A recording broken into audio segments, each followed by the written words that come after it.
In this video, we're going to look at the 10 most chilling interviews ever had with serial killers.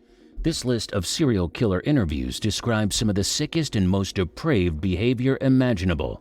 Before we begin, please support the channel by hitting like on this video and subscribing to this channel for future updates. Seeing serial killers rationalize or, in some cases, lie about their atrocities gives us a bone-chilling glimpse into the twisted minds of cold-blooded murderers. So, without further ado, let's get into it.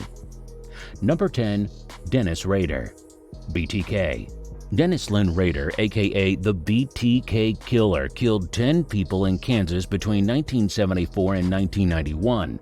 He allegedly hacked home computer systems while working for ADT Security Services. He taunted local police by boasting about his crimes and sought media attention.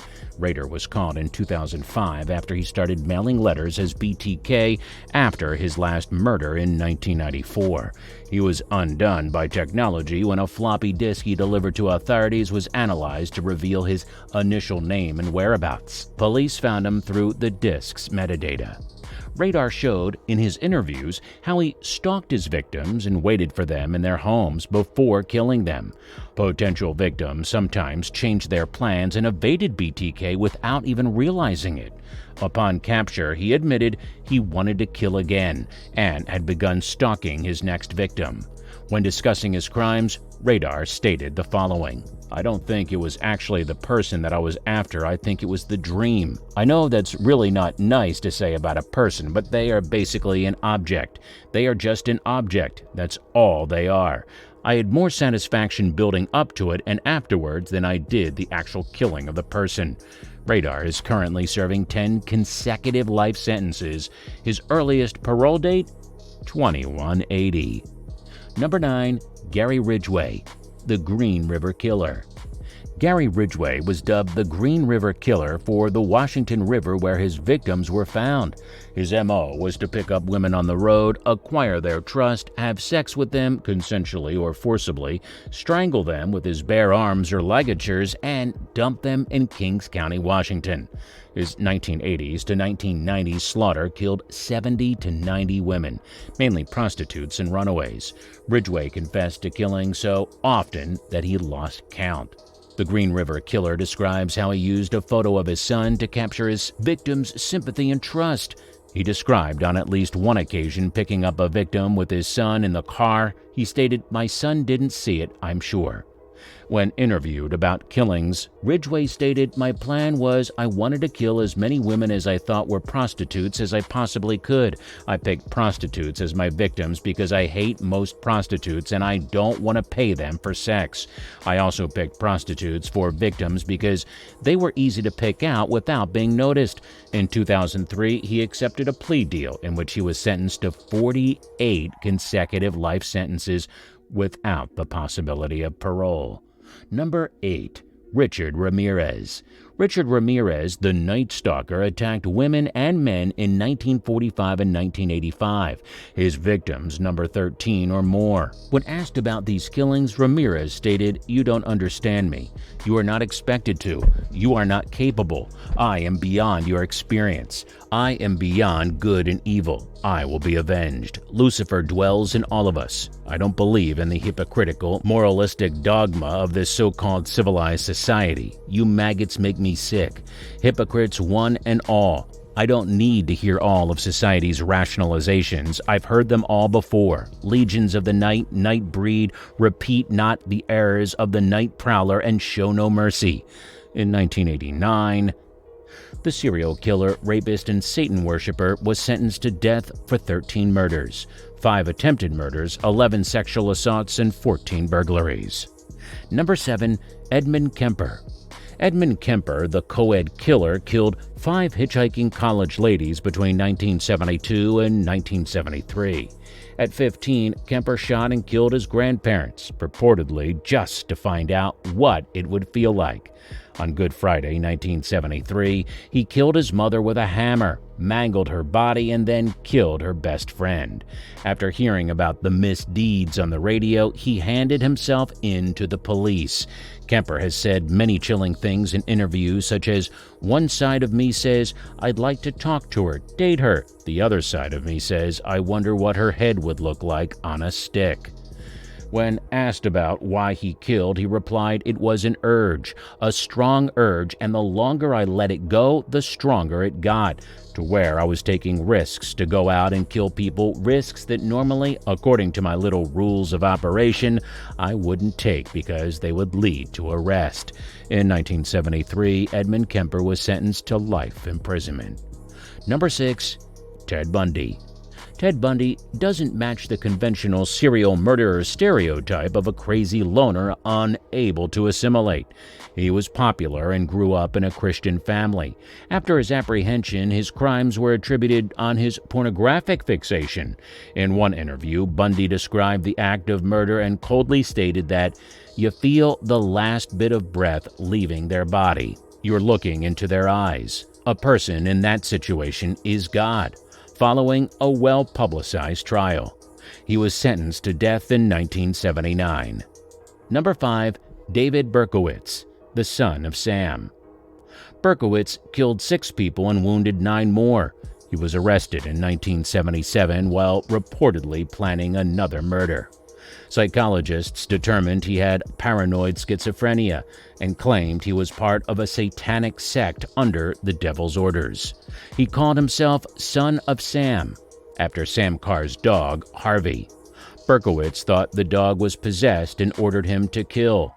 Law enforcement specialists believe that other Satanists may have committed some Son of Sam atrocities, despite Berkowitz's delusions.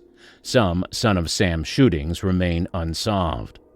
Berkowitz describes his former pact with the devil and demonic rites by saying, "My job was to destroy as a devil's soldier. Eventually, it would be used for good, bringing about the apocalypse and God's kingdom of peace." Berkowitz lives in Sullivan Correctional Facility in Fallsburg, New York. He professes to be born-again Christian and runs his own website through a third-party source.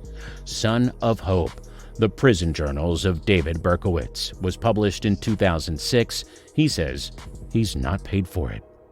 Number 4. Jeffrey Dahmer. Jeffrey Dahmer killed, raped, tortured, dismembered, and ate 17 persons from 1978 until 1991.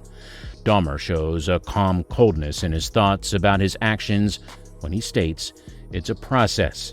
It doesn't happen overnight." When you depersonalize another person and view them as just an object for pleasure and not a living, breathing human being, it seems to make it easier to do things you shouldn't do. When asked about remorse, Dahmer shared the following: "Yes, I do have remorse, but I'm not even sure myself whether it is as profound as it should be. I've always wondered myself why I don't feel more remorse." In this trial, the jury rejected Dahmer's insanity defense, and he was instead sentenced to 15 life terms. Number 3. Charles Manson. By far, the most infamous serial cult leader of our time, Charles Manson's penchant for leadership is due in part to his persuasive, outrageous, and street-smart character. His lack of passion and human sympathy is scary. His frankness and gloomy vision of human nature has captured and manipulated a cult following. He justifies his cult leadership by stating, "You eat meat with your teeth, and you kill things that are better than you." And in the same respect, you say how bad and even killers that your children are. You make your children what they are. In 1971, Manson was sentenced to death, but following the abolition of capital punishment in California in 1972, his sentence was commuted to life in prison. He became eligible for parole in 1978, but was denied then as well as in numerous subsequent hearings. Number 2. John Wayne Gacy. John Wayne Gacy was convicted of raping and murdering 33 men and adolescents between 1972 and 1978. His daytime code name was Pogo the Clown. Wayne was a father, husband, businessman, and community leader, until 26 bodies were recovered in his Chicago crawlspace. The rest were buried on the land or dumped in a river. Gacy, a sociopath, denied his misdeeds to the end of his life. He said, "The idea that I'm a homosexual thrill killer, that I stroll down the streets and stalk young boys and slaughter them, hell, if you could see my schedule, my work schedule, you knew damn well that I was never out there." Gacy was executed by lethal injection on Supreme Court order. Number 1. Issey Segawa. In 1981, Issey Segawa killed and ate Renee Hartevelt, a Dutch exchange student. After inviting Hartevelt to his Paris apartment to read and study poetry, he shot her, had sex with her corpse, and then spent 2 days carving and eating her body. Segawa said he hoped to absorb Hartevelt's healthy energy by eating her.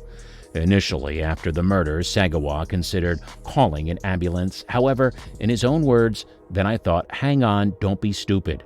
You've been dreaming about this for 32 years, and now it's actually happening."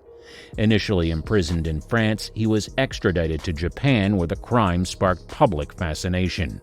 Cannibal Superstar is a 1980s documentary about Segawa. The scariest bit about this is that, incredibly, he was not tried in his homeland. Although it's unclear why, one theory suggests that the Japanese could not obtain key prosecutorial documents from France. This means that Segawa currently is walking around living free in Tokyo as a writer, restaurant reviewer, and guest speaker. So, what do you think about our video? Let us know in the comment box below. Please like this video and subscribe to our channel for future updates.